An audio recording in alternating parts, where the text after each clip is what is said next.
Você sabia que é possível não pagar imposto de renda sobre o lucro imobiliário que você tem nas transações feitas na pessoa física? Você que trabalha com planejamento patrimonial sucessório, você é advogado, advogada, dominando esse assunto vai ajudar o seu cliente, inclusive, a tomar decisões se vale ou não vale a pena levar os imóveis que ele tem para dentro de uma pessoa jurídica, mesmo quando ele encontrar a tal da economicidade na locação, ou mesmo quando ele fizer o comparativo das alíquotas de alienação na pessoa jurídica com as alíquotas da alienação do ganho de capital na pessoa física. Por quê?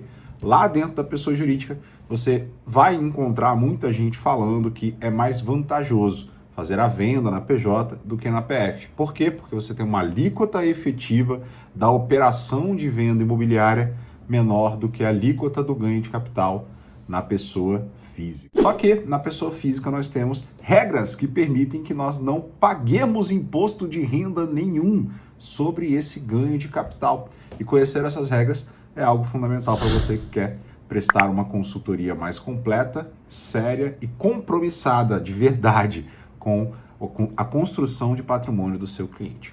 São duas regras que você precisa conhecer e dominar, e são duas regras muito confundidas por quem não é profissional da área de planejamento patrimonial sucessório. Anota aí para que você consiga fazer essa consultoria mais completa.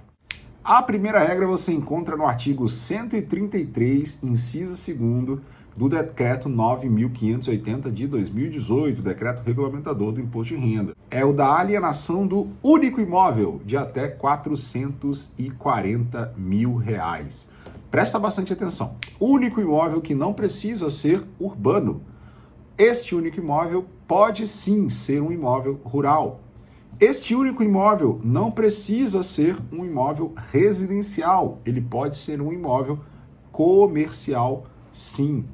Único imóvel que não precisa ser edificado, pode ser apenas um terreno. Você vai verificar na leitura desse dispositivo que não há nenhuma limitação quanto ao tipo de imóvel. Qual é a primeira limitação? Valor, até R$440 mil. Qual é a segunda limitação para usar essa regra? Único imóvel. Qual é a terceira limitação para usar essa regra? Não ter feito uma alienação se utilizando dessa vantagem nos últimos 5 anos. Então, a cada 5 anos, se for o único imóvel daquele CPF até R$440 mil, você não pagará nenhum centavo de imposto de renda, o seu cliente não pagará nenhum centavo de imposto de renda sobre o lucro imobiliário que ele teve nessa transação, nessa operação. Ah, Luiz, mas esse valor de 440 mil, hoje a gente não consegue comprar mais nada. Então essa isenção praticamente não é aplicável aí no mundo real. Não é tão assim não. Por quê? Porque nós estamos falando de único imóvel, nós podemos estar levando em consideração terreno, nós podemos estar levando em consideração imóveis de qualquer região do país onde o seu cliente decida aportar recurso para investir. E ele pode ter comprado um terreno por 20 mil, por 30 mil, e depois de 5 anos vender na pessoa física por 390 mil, 439 mil e não pagar um centavo sobre esse ganho de capital se ele não tivesse utilizado dessa regra nos últimos 5 anos. E não há nenhuma vedação a que ele tenha, por exemplo, a holding imobiliária dele, as cotas de uma pessoa jurídica que faça as transações imobiliárias e mantenha na pessoa física para utilizar-se dessa vantagem a cada 5 anos, comprando ali algum imóvel de menor valor. Essa regra também tem formas de ser elastecido esse montante de 440 mil. Presta atenção nesses detalhes. Se você tiver um imóvel em condomínio com mais alguém, o valor de 440 mil ele é levado em consideração para a sua fração ideal neste condomínio. Então, se você comprar um imóvel junto com alguém e esse imóvel for, por exemplo, de 800 mil reais, o preço de venda desse imóvel, se você é dono com mais alguém, se não houver nenhuma disposição em contrário, então é 50% de um, 50% de outro, vamos levar em consideração que é um condomínio igualitário, ali essas duas pessoas, o seu valor nessa alienação é de 400 mil reais e, portanto, mesmo que vocês estejam em conjunto vendendo um imóvel de 800 mil reais, você está dentro da regra dos 440 mil e, portanto, o seu lucro imobiliário nessa transação, se você não teve uma utilização dessa regra nos últimos 5 anos, se é o único imóvel, a única fração que você tem de imóvel no seu CPF, você não vai pagar nenhum centavo de imposto de renda. Se você tem um imóvel de 1.200.000 sendo transacionado e são 3 investidores, então 400 mil, 400 mil, 400 mil, cada um dos CPFs é levado em consideração se é a única fração, se é o único imóvel que aquela pessoa tem. E aí cada uma dessas pessoas, atendendo em cada um dos seus CPFs esse requisito, você tem direito a essa isenção. Então preste atenção. Pode ser que você tenha essa fração como o único bem imobiliário do seu patrimônio e outras pessoas não.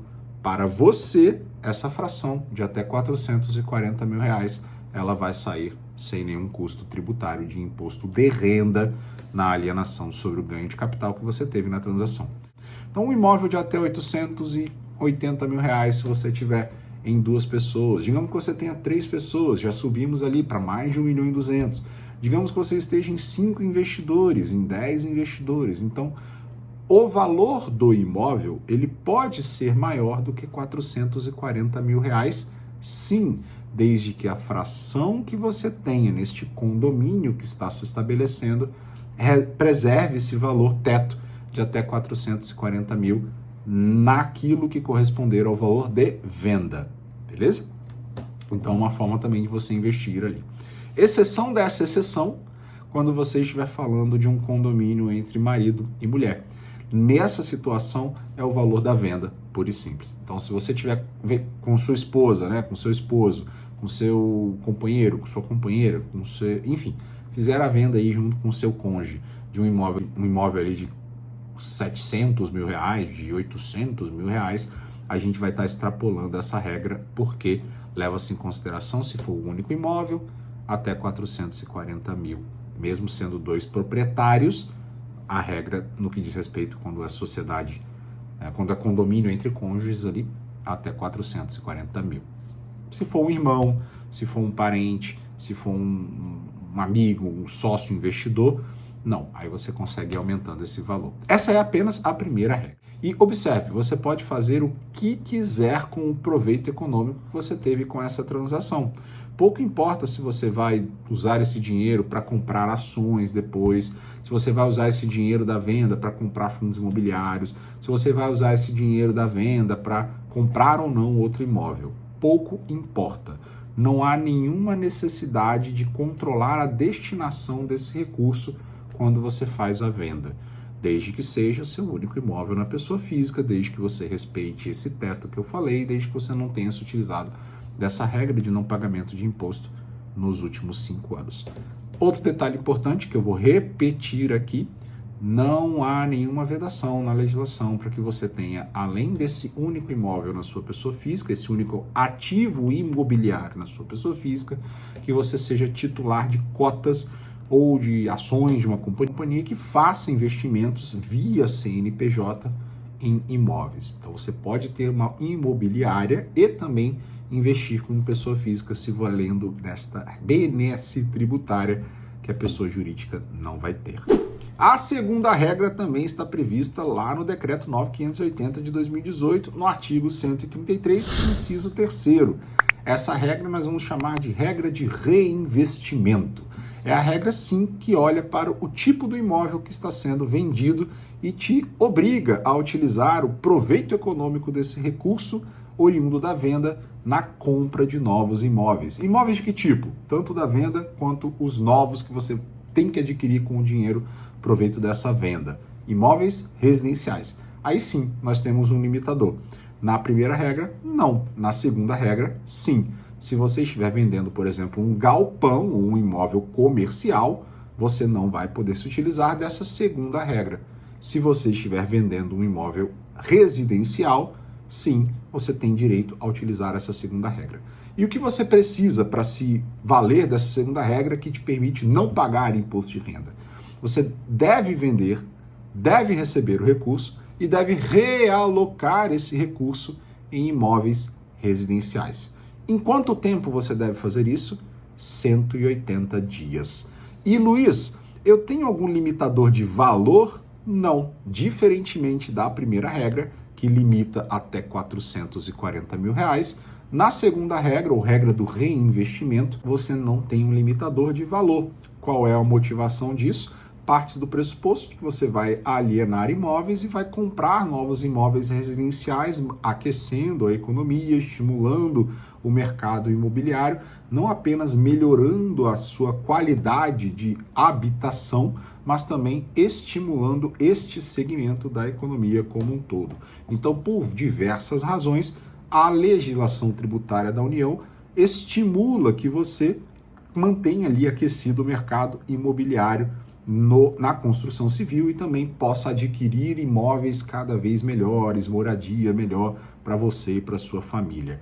Se você reinvestir em mais de um imóvel, você também tem a benesse aplicável ao seu caso. Então, se você vender um único imóvel de R$ 1 milhão e tiver um lucro imobiliário nessa transação de 900 mil reais, porque você comprou esse imóvel há muito tempo atrás por 100 mil, sobre esses 900 mil reais desse único imóvel, se você alocou totalmente o recurso na compra de 2 imóveis de 500 mil, você está diversificando seu capital em 2 investimentos, não dependendo de um único imóvel, mas agora tendo 2 imóveis, e você não pagará nenhum centavo de imposto de renda sobre o ganho de capital se você fez esse reinvestimento dentro de 180 dias.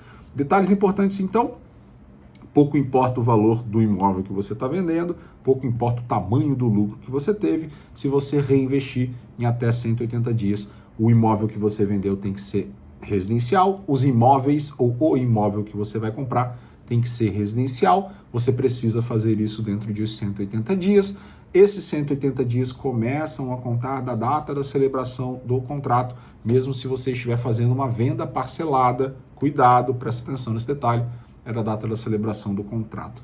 E você pode fazer a aquisição de mais de um imóvel e você não pode se valer dessa regra todos os anos. Também existe um limitador, que são os 5 anos. Então, a cada 5 anos, você pode fazer o giro de uma carteira imobiliária, seja através da primeira regra, seja através da segunda regra. Vantagens dessa segunda regra: você consegue aumentar o seu portfólio imobiliário através de diversificação de ativos imobiliários. Feito isso, você não paga um centavo de imposto de renda, desde que esse reinvestimento tenha sido feito nos próximos 180 dias. Você também pode se utilizar deste recurso para quitar ou amortizar financiamento imobiliário. Essa é uma alteração recente nesta regra. Também é permitido que você faça a tal da alavancagem patrimonial com imóveis, financiamento imobiliário. Então, tomar crédito, adquirir novos imóveis, dentro do período aí de 5 anos, você vendendo com lucro, utilizar este lucro para quitar financiamento habitacional, quitar e adquirir novos imóveis, enfim, ir fazendo o giro ali da sua carteira, diversificando o portfólio imobiliário da sua família. Nessa regra também não há nenhum impedimento para que você tenha a sua imobiliária dentro da sua pessoa jurídica, fazendo as transações num período menor do que 5 anos. Tudo que você fizer dentro da pessoa jurídica não influencia nessas regras, nesses limitadores temporais, seja da primeira regra, seja da segunda regra. Se ainda não é inscrito nesse canal, passou da hora de você fazer isso. Inscreva-se agora e ative as notificações para você receber todas as vezes que nós publicarmos vídeos novos como esse.